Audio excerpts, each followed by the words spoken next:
Hello, viewers. I'm SB, and welcome back to Rise of the Golden Idol. I have had desperately little sleep, but you know, sometimes things is like that. Neurology, sometimes it's like that. So here I am. Let's do it. I can't imagine that I've ever been better at problem solving than I am right now. How could it possibly be the case? Welcome to the penultimate part, Chapter 4, The Trials, in which mind-bending discoveries are made. My mind is in a position to get bent, let me tell you. I was just saying that before I started recording. I was like, brain, get bent. Feathered Frenzy, a deadly attack at the Aviary. Okay, so open some stuff on me right there. That is Frenzy. Some shit is transpiring. Look at this guy. This guy has seen a lot.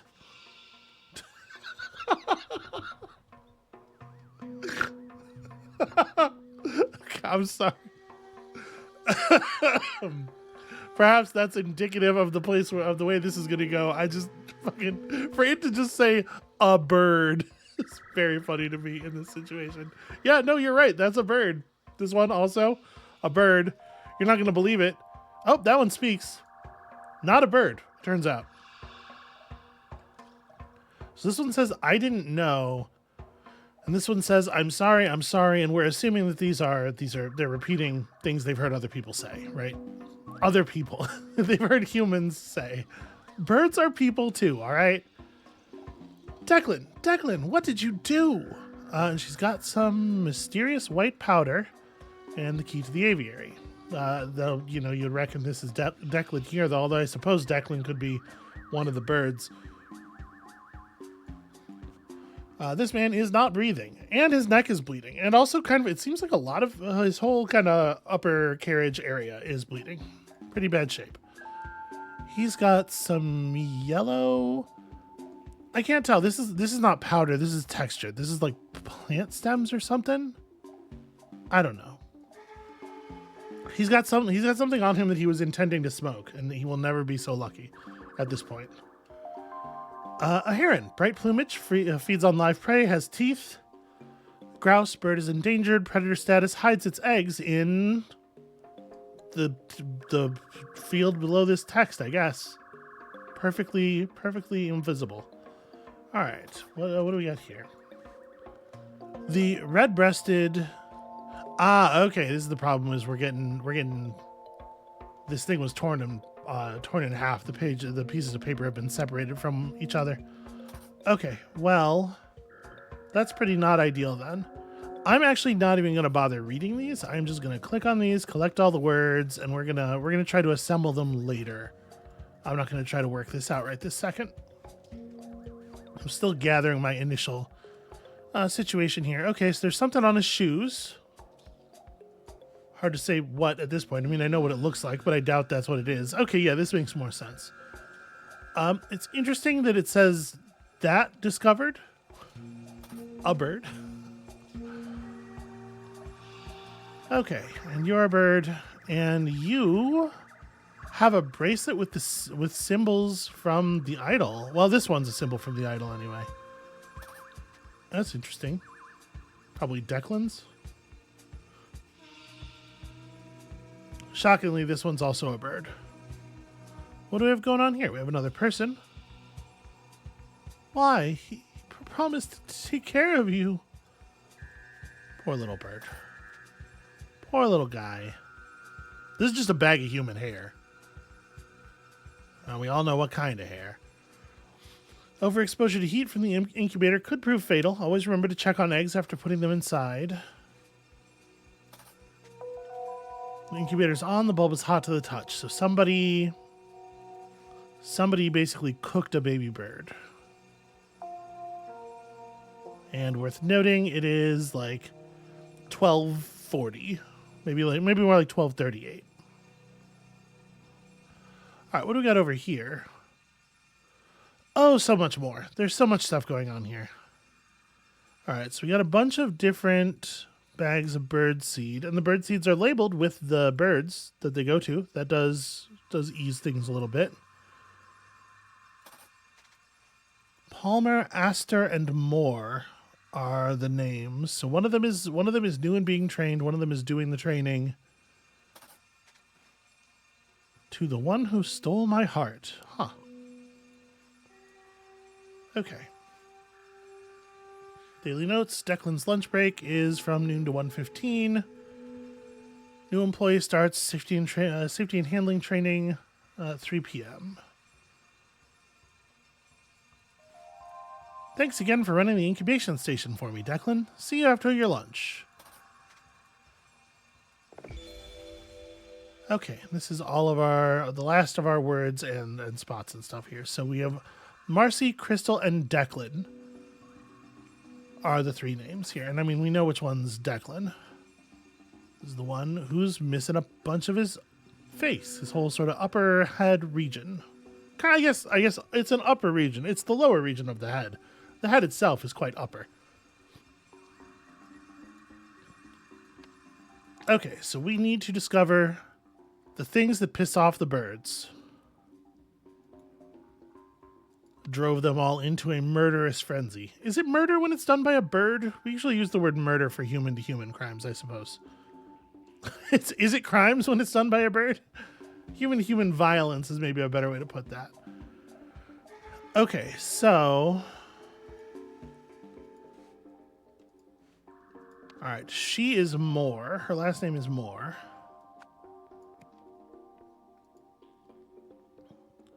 And then that means oh no, wait, sorry, I got a first name and a last name. That's not actually that helpful.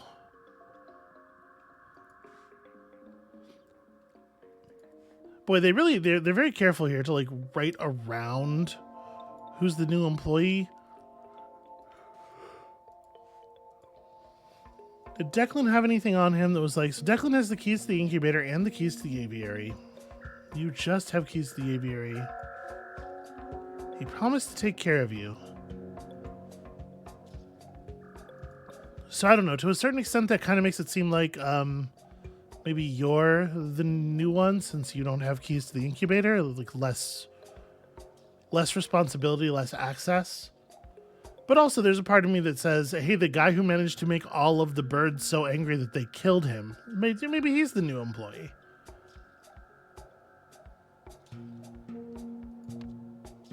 Okay, then these are the long-term things we're not going to worry about for right now.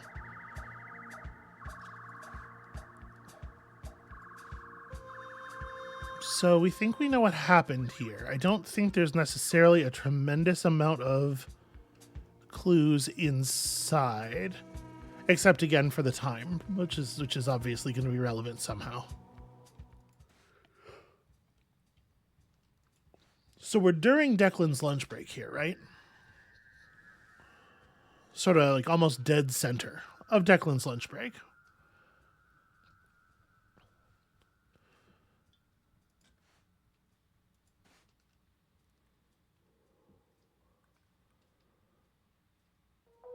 We're just before flower piercer and grouse feeding time.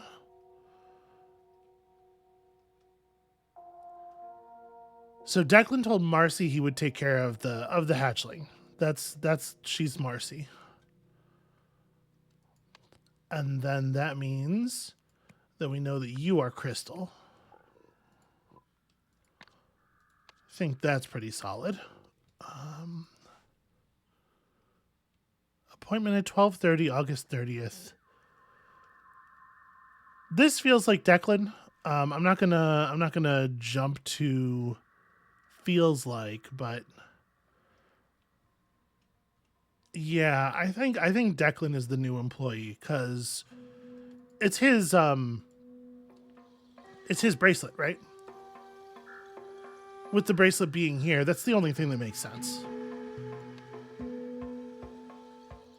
And the bracelet obviously is from the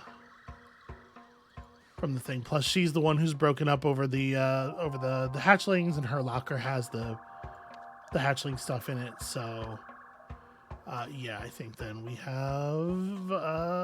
have an issue of me being bad at memory. It takes no time at all for me to forget a thing. Astor, Declan Astor, and Marcy Palmer. Yeah, okay. Feel pretty good about that. Birds, we got some things to learn about. Let's start working out these pages. So we got 5 birds. Let me put all of the names over here. Let's get these out of the way. So you have here 11 words, only 10 of which are going to be applied to these birds.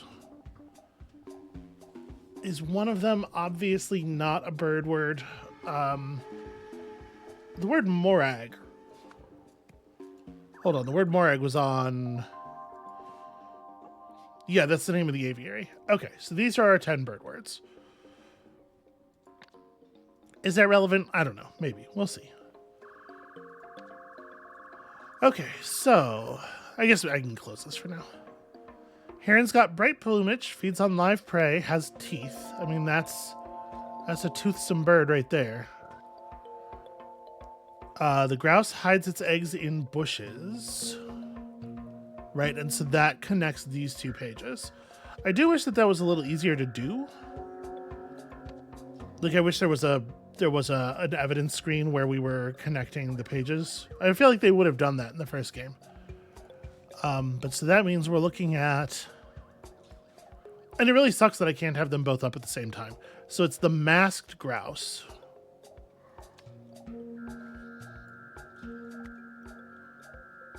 That's you, because your eggs are in the bush.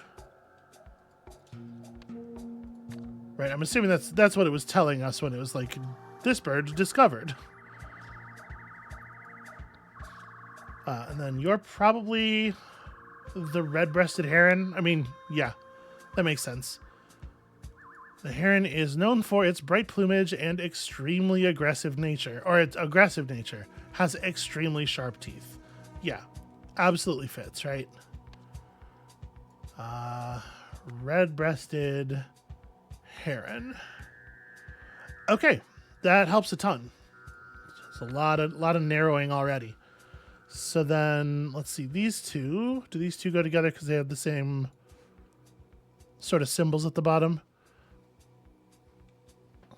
Being a bird keeper is hard. You will have no feathered friends. I really like the way they were very careful to write these so that when you tear the paper in half, they break down into text. So, Morag, Aviaries, Lori. Being a bird keeper is hard. A method... Okay, so that doesn't really link up very well, does it? Morag Aviary's Guide to Birds. Aha. Being a bird keeper is hard work, but if you follow this guide, you will have no trouble taking care of our feathered friends. And then it wants to tell us about the bleary-eyed flower piercer. Excitable bird, known for its curious nature. The flower piercer may react aggressively toward bright colors. Avoid bringing anything neon inside their habitat to avoid... So we might be talking about this guy, obviously. Unfortunately, there's no description. So we think that's right. It seems to be correct from the behavior. But I wouldn't be shocked if this was, if they were pulling some level of red heron on us here.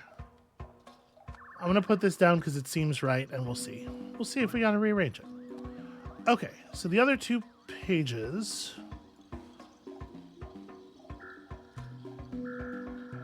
Do we have 2 other pages? We have... Yeah, okay, over here. The death rattle uses its colored feathers as a method of intimidation against predators and prey. Okay, yes, these do go together. This one mimics sounds. Its piercing cries often mimic the sounds and words it has recently heard. Okay, so we know which bird is that. Silence is advised, as speaking will cause these birds to scream. Okay, so the death rattle Lori. Again, very straightforward here. Death rattle Lori. And that sure would seem to make you like Nethalix Herald.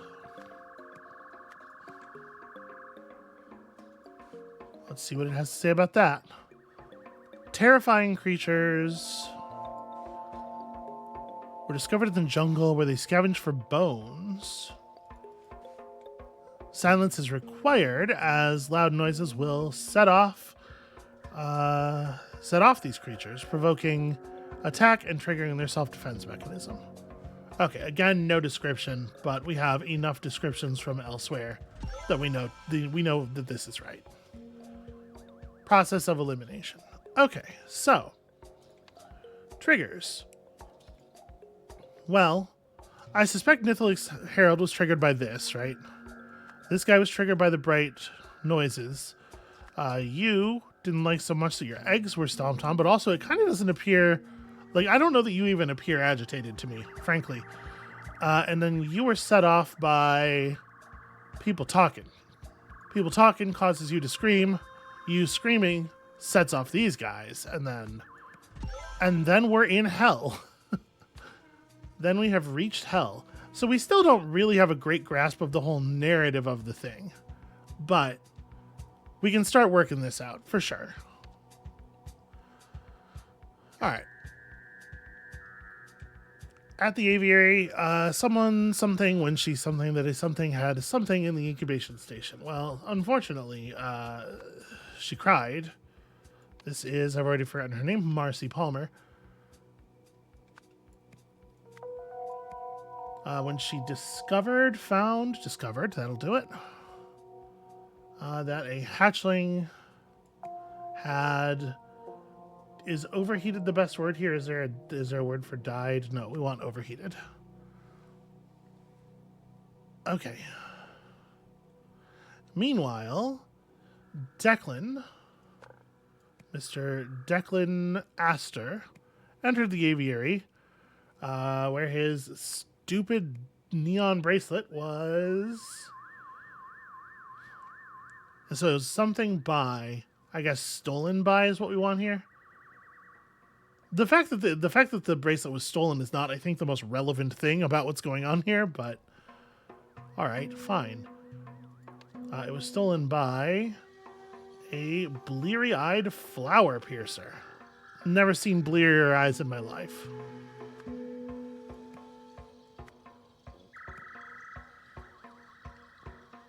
Following this encounter, somebody went to something, and this is going to be stepped on the eggs in the bush, right? Stepped on the eggs hidden in the bush, which means that the subject of this sentence is again Declan.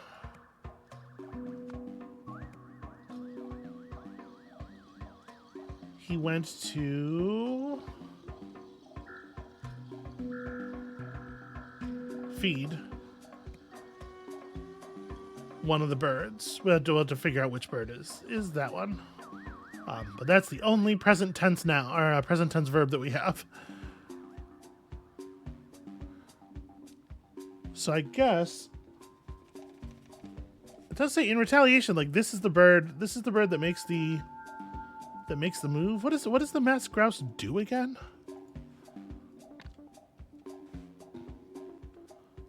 Extremely territorial. Huh. Well, so the grouse, it's the masked grouse, right? Yeah. The masked grouse must have attacked him.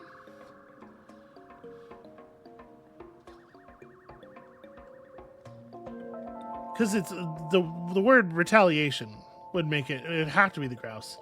The grouse is not doing anything right now.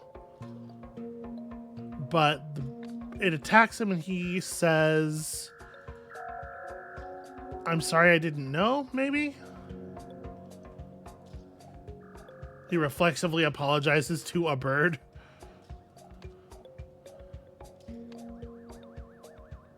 So, yeah, let's say attacked. I don't love the way this is turning out here. Attacked him, wounding him?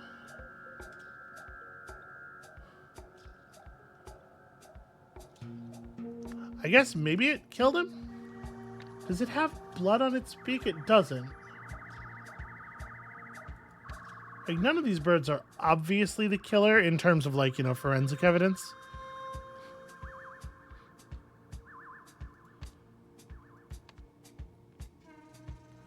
Well, his last screams were mimicked by the death rattle lorry, which is why people call it that, which would then, of course, agitate a Redbreasted Heron. Which one does it agitate? It agitates that guy. Nithlix Herald, in fact. Agitated Nithlix Herald, which then something other bird.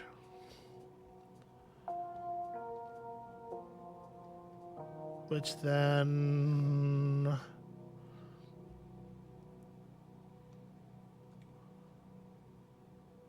which one of these words do we want? Hold on here. Loud noises will set off these creatures, provoking...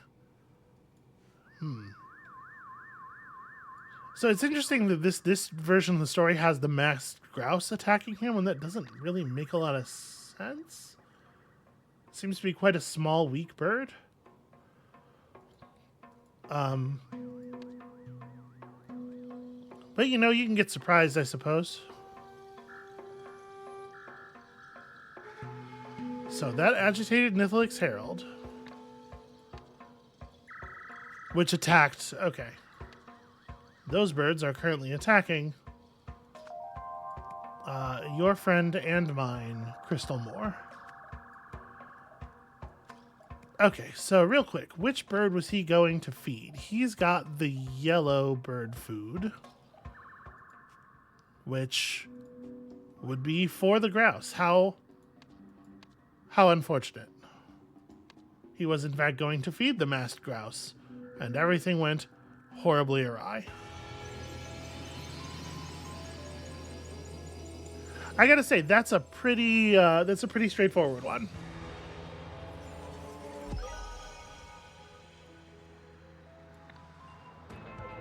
After volunteering in a trial during his lunch break, Declan Astor, new employee at Morag Aviary, forgot to take the hatchling out of the incubator. Then, while attempting to feed the masked grouse, he stepped on its nest.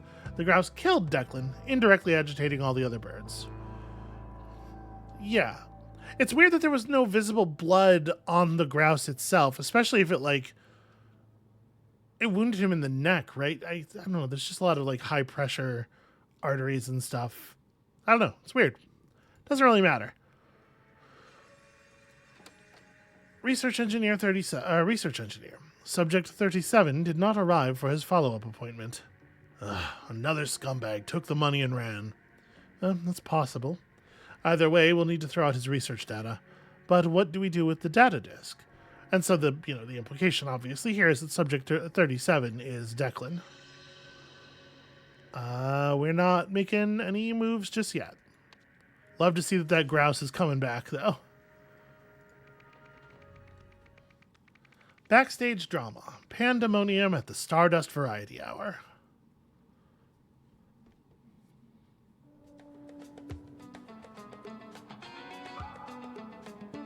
This sort of this thing where we've captured like a moment in time that's sort of being wound forward and back and forward and back manifests in really weird ways with things like a table being knocked over. And I kind of find this charming, honestly.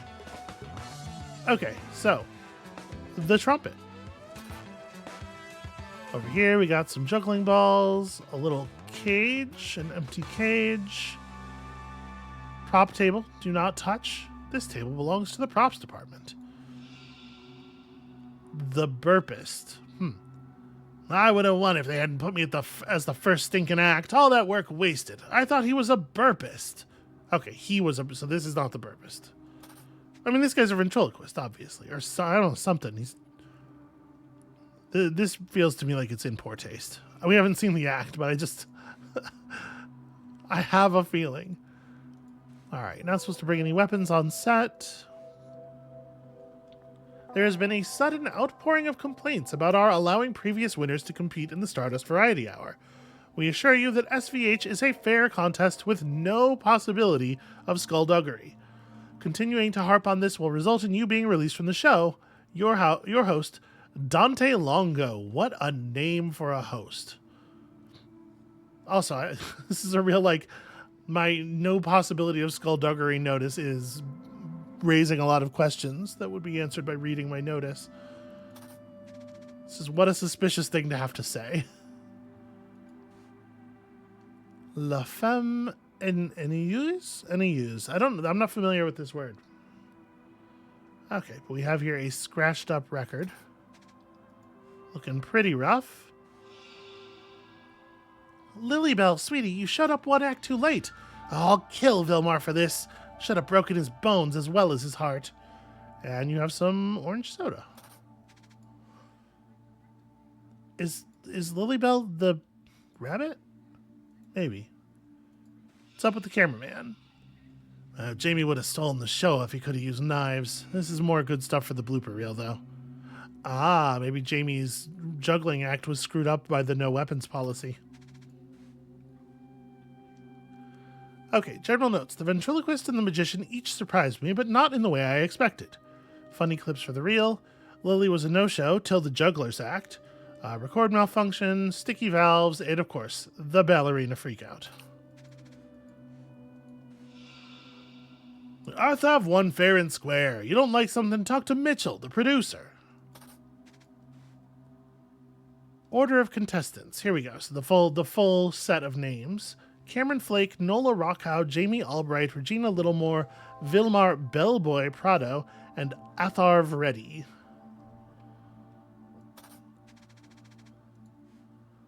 So Atharv won fair and square, and presumably this is not Atharv, although I guess there's a possibility that he just speaks in the third person. First the record, then a surprise act. This whole show must be rigged. I performed a flawless waltz. Okay. Whoa, you gotta chill. A bunny ran on stage during my act. You don't see me whining. Okay, so the bunny ran on stage during the juggler's act. That doesn't help yet. I can't mark him as the juggler here. Psst, Vilmar, could you tell the little dancer that I only switched my act because someone took my soda? He's got one of those wristbands. He says different symbols on it, which is interesting. Sweet biscuits, Cam. That's delicate. He's got a small bite mark from the rabbit, perhaps? A tattoo that says Lone Wolf now, but said Nola before? That's interesting.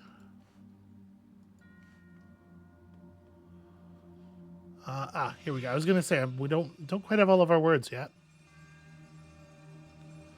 So, final placements. The burping recitation of every Ash president was replaced with an original dance.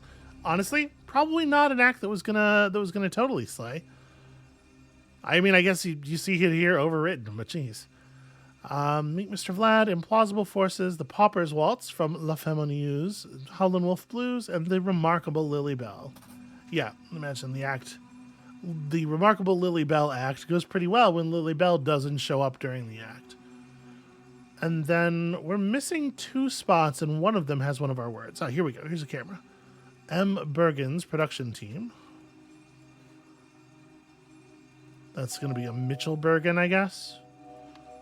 We can maybe pull that aside here, since I don't yet know what to do with it. And then I am missing an exclamation point somewhere, and it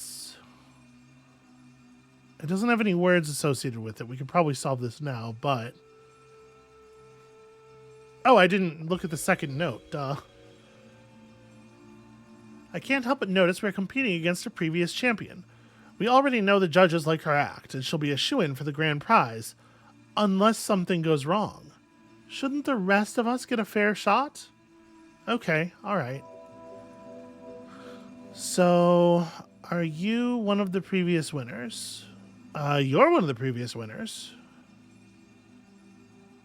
So the something going wrong here is somebody fucked with the record.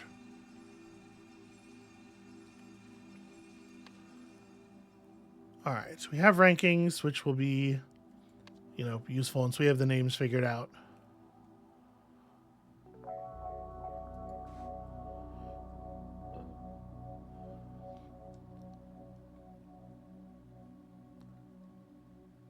Tell the little dancer I only switched my act because someone took my soda. So, original dance. I mean, he's got the winner thing, right? So we're presuming this is the winner. He did some kind of dance. Sweet biscuits cam, that's delicate. That makes you cam, I suppose.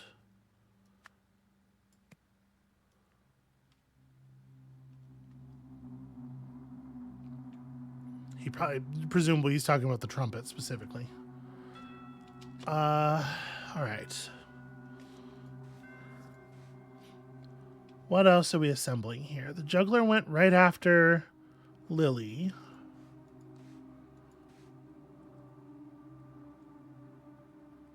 But we don't know the magician, the name of the magician for the Lily thing.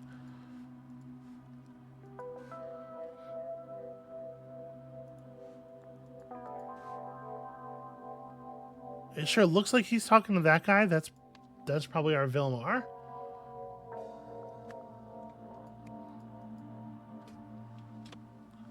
That's a little loose. No, he's looking right at him. It's got to be right. So Vilmar's playing the trumpet. The Howlin' Wolf Blues, perhaps.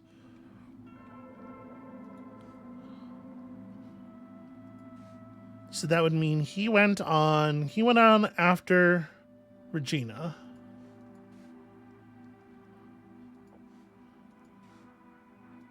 Which means Regina was not the magician.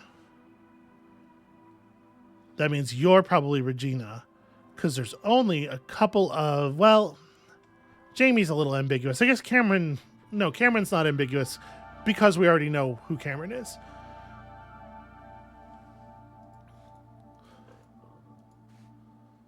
I'll kill Vilmar for this. I should have broken his bones as well as his heart. You're Nola because he's got the tattoo of your name. Okay. So you're Nola, which means that guy over there is the person who went on right after Nola. That's Jamie. I'm very good at keeping track of which one of these things I'm trying to open. Okay, we're working it out. We're figuring it out.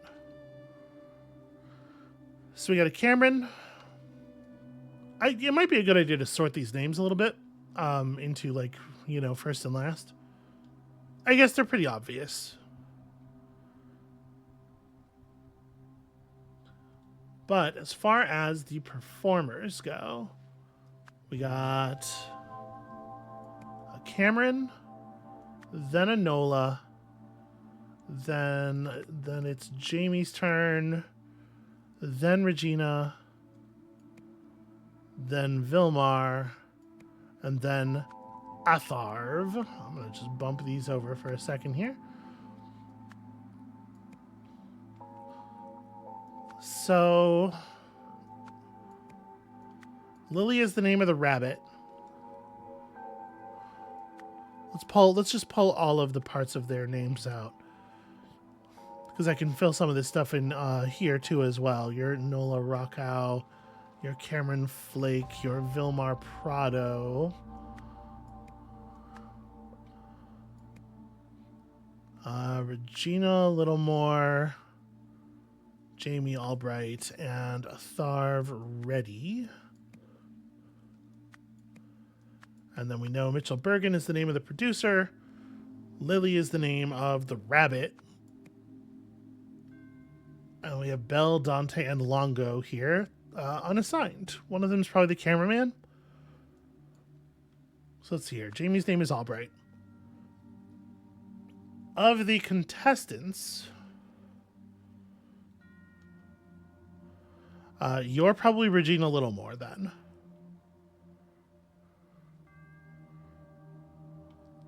And you're Atharv Reddy.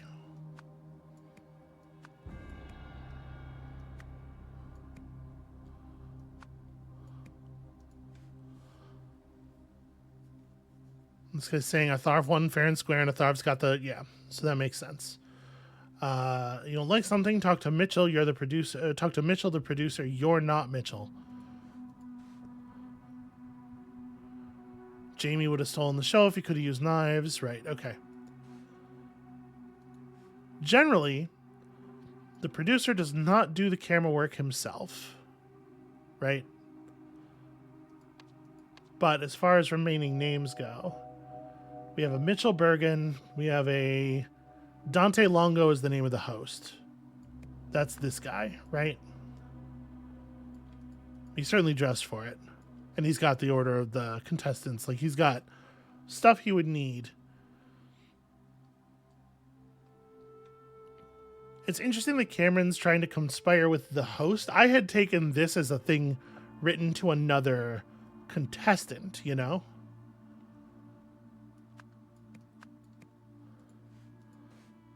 Sorry, Lily Bell is the name of the rabbit, right? The whole... Yeah. So then, I guess you are Mitchell Bergen?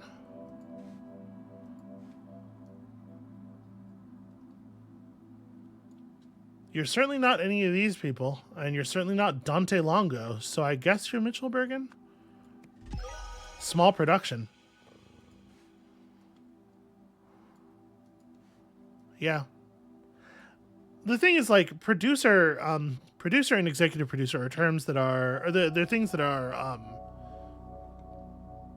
roles that are pretty murky as to what exactly they represent responsibility-wise, and, you know, a producer and an executive producer can absolutely also be somebody who holds another role in the production. It's just that, like, I feel like...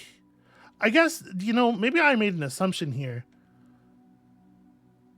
You're standing behind the camera in the viewfinder position, and you're kind of dressed in a crewy way, but I guess it doesn't actually say that you're the cameraman. That is an assumption that I made, just based on position and dress and stuff. So I guess that's also probably part of it. Okay, so rankings.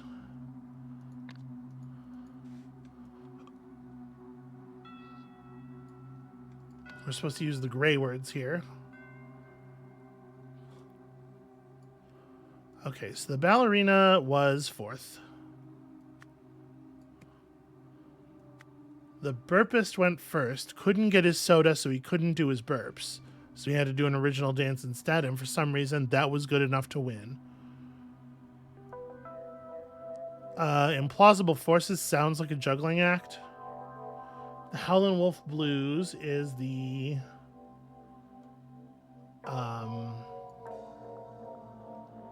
the musician. I was looking for the word trumpet player. Remarkable Lily Bell is the magician. So that leaves, obviously, the host and the producer are not actually on this chart. So that leaves the ventriloquist. That's got to be Meet Mr. Vlad. And then the juggler. Implausible Forces. Makes perfect sense. Okay, so we more or less understand what's going on here. Now, keep in mind, I mentioned with that last one that I thought it seemed very straightforward, and we have another one here that seems pretty simple. The fact that the individual case, the individual like one sequence of events seems pretty simple doesn't mean that it doesn't have complicated implications for the larger story parts, as we've seen in the past. All right. So, at the talent show, now, is she the only previous winner? It looks like it. We don't have any of these other people. Okay. So, let me get the names up here just so that I remember who's who. Because, you know. So, Regina Littlemore, previous winner. Sabotaged the act by scratching a record. Scratching a record using knives? Probably not. It was probably Cam who did it, right? So hold on a second. The sharp teeth of his stupid dummy, I guess? Because it is too... Yeah, that would seem to be right. using Mr. Vlad. So this is the work of Cameron Flake. Meanwhile, somebody from the somebody to somebody's act in retaliation.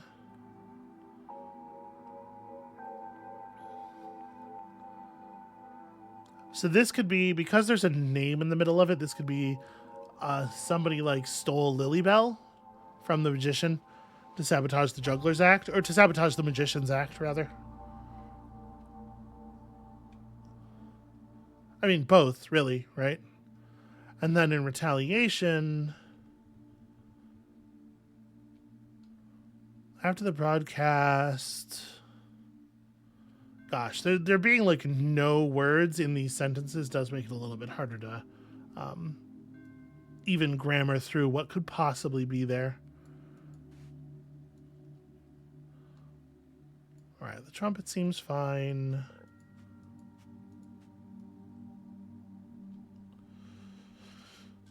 So Cameron Flake is scratching the record. Meanwhile, somebody verbed somebody from the cage. Right? This is the only one of these words that makes sense here, which means we are talking about Lilybell. Released, probably? Somebody released Lilybell from the cage to sabotage Nola Rockhouse act. In retaliation, put a blank into the blank.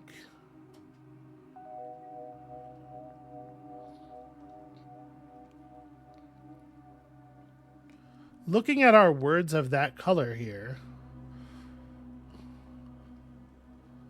I don't know what I think we're... There was the record malfunction. There was sticky valves. Okay, so the trumpet was disabled in some way. In retaliation,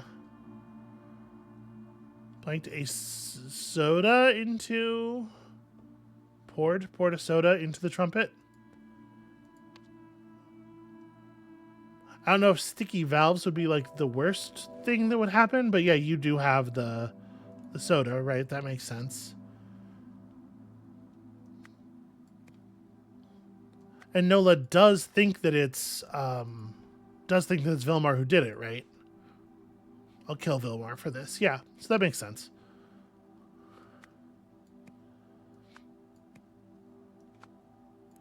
Accidentally sabotaging the Burpists act as well, except, not really, obviously.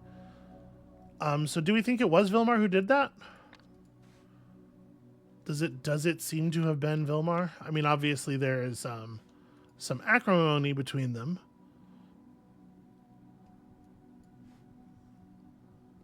Maybe that's all we need.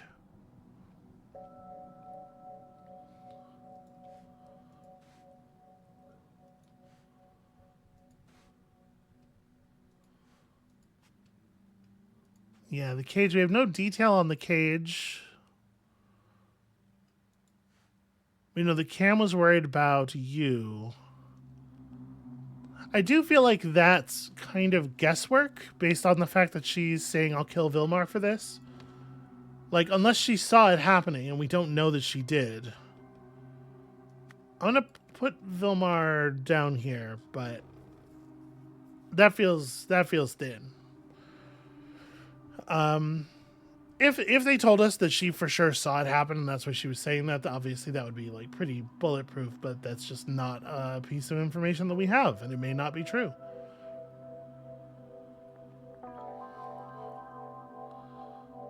So after the broadcast, this is Regina attacking the host, right? Because the only thing grammatically that makes sense for this this second clause here is believing the show had been rigged, or rigged is Rigged is what we're looking for. So two pretty straightforward ones. Two that really don't have any major mystery to them. Due to their past relationship, Vilmar decided to spoil his ex-girlfriend Nola's magic act by releasing her bunny. In retaliation, Nola stole Atharv's soda and poured it into Vilmar's trumpet. Because Atharv couldn't belch without his soda, he changed his act to a dance, probably improvised, which surprisingly won. But again, it's the fact that there's one of those bracelets at the scene that's going to turn out to be important to us, right? So, JN identification of time frame settings for the unnamed device. Lens 1, 0.02 hours or 1.220 minutes. The donut button, round to 1 minute. Or 1 day, basically 3 days.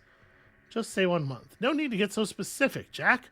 Also, you haven't submitted a name yet. Quit stalling and get on that. So this is Jack Noack's identification of time frame settings for the device. Okay. That's interesting. Obviously. This is all stuff will be better suited to fill in later. And I guess we're going to see another episode of that show. This sure looks like the Stardust set again. Weird. Okay. Well, I'll tell you what. We're a little shorter than I often like to run these, but also I don't want to open up a whole new case and have it be a complicated one and take me an hour to figure out, right? So I think we're going to go ahead and just stop it here for right now. Thank you all so much for watching.